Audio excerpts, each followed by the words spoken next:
Hello friends, it's Lisa and I'm in the garden today and I'm actually about to do a big harvest of onions. So they are ready to go and yeah, down here I've picked a few other things for the basket already. I'll show you in a second. But then we're going to go up and do some stuff with the onion, and the others we're going to put away to kind of cure so that they're ready for later on when we want them. So let's spin around you. So this is the onion patch we're picking today. We do have some other onions around the place, they're not quite ready, and some garlic and leeks and other things, but this is the one today that actually is really big and really ready. I did already pick a couple from down the back. It was a bit big in the other garden and a bit crowded, so I've picked a couple. See, I found some potatoes along the way today. Some cherry tomatoes, a large, this is a yellow tomato, which I can see something started to bite at, so I thought I'll pick that. It started to blush, so it'll ripen on the bench. But these big monsters are what I'm thinking about picking. Now, generally you wait for their heads to fall over, but they are dying back now. You can see the tips are getting brown. Good indication that they're ready. So I'm gonna get these out of the ground and get them curing. But they are monsters, some of these. Like, look at the size of these things. Look at that.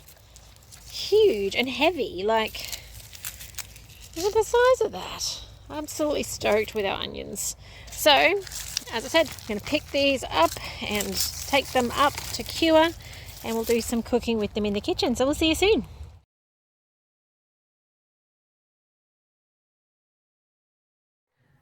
Hello friends, Lisa here from Thermomix Adventures.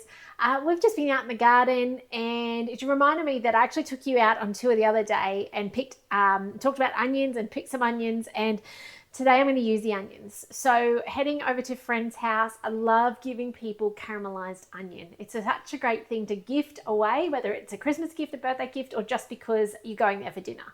Today I've actually got, not the onions are curing, I've actually got leeks. They've featured in a few of the videos when I've been out in the veggie patch, and I said, I need to get them out, and I finally got them out.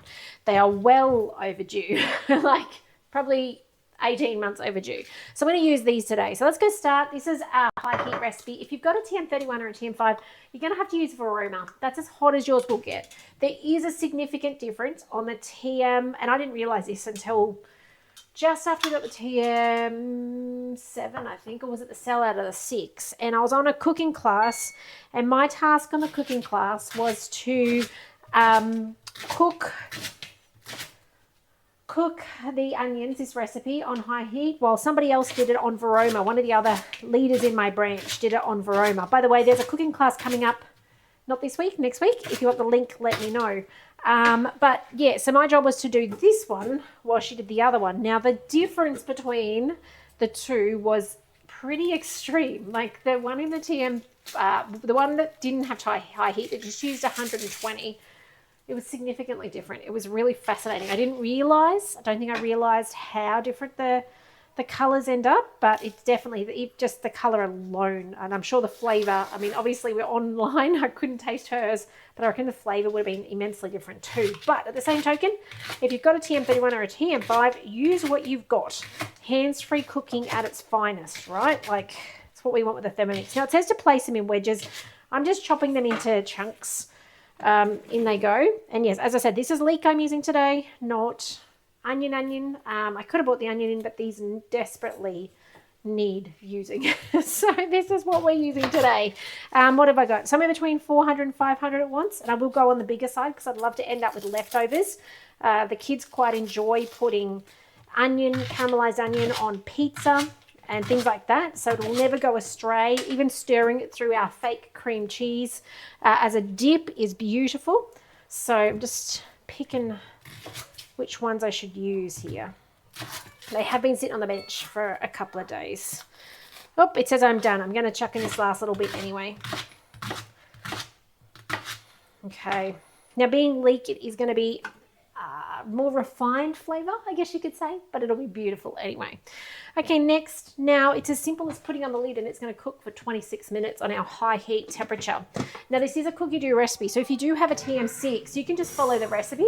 If you're on a TM7, we do have browning mode that we can just access. However, I'm using a guided recipe today because guided makes it brainless and easy.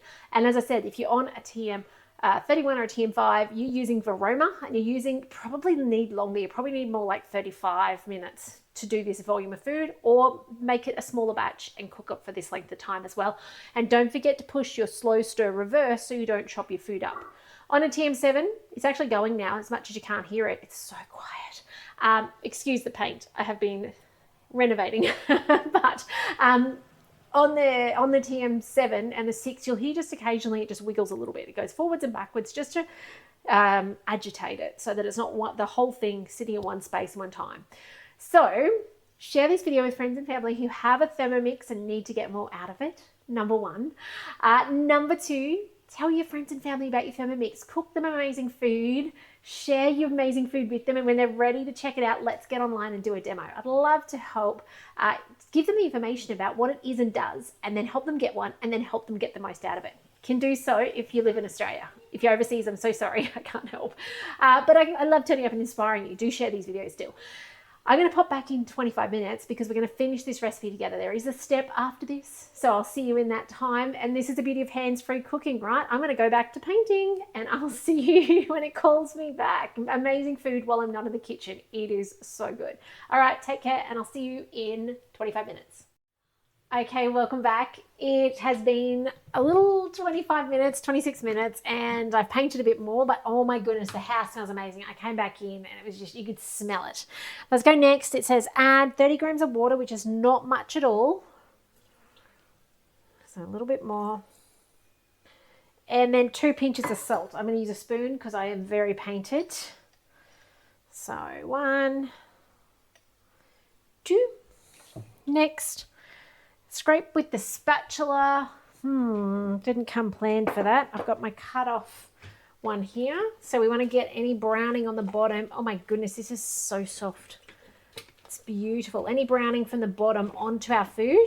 I want to pick this up and hold it, but then you won't be able to see. So I'm going to just do this over the camera. But it'll change color because the browning on the bottom will get onto the food. Look at that. Yum. Yum, yum, yum. Next, caramelize. 8 minutes, 120 degrees, reverse slow stir. Let's press play and use as needed. So I'll be back in a moment and we'll finish this together, put it in a jar and show you what the final product looks like. I love this recipe, no sugar. It's just literally browned off onions. So delicious. So I'll see you shortly. Okay, it's done. Let's check it out. So it says to use as needed, but look at that. Oh no, you can't see. Hang on, let me wipe. There you go. I'm going to put it into a jar so you get to see what it looks like. Smells absolutely amazing. I reckon it's going to taste absolutely amazing as well. I'm not actually sure I'm going to fit it in this jar. I may need a larger jar. So let me grab that out. I'll put it in the jar so you can see what that looks like. This is not really big enough. But then give it a go with your Thermomix. I hope you've enjoyed. Really great way to preserve onions if you get a big bag of them, or you plant them and grow them like we do, or just cook them up and have them on pizza, or have them with you, on your steak and things like that. So I hope you've enjoyed. I hope you're inspired. Reach out if you need help with your Thermomix, but otherwise take care and I'll see you in the next video soon. Bye for now.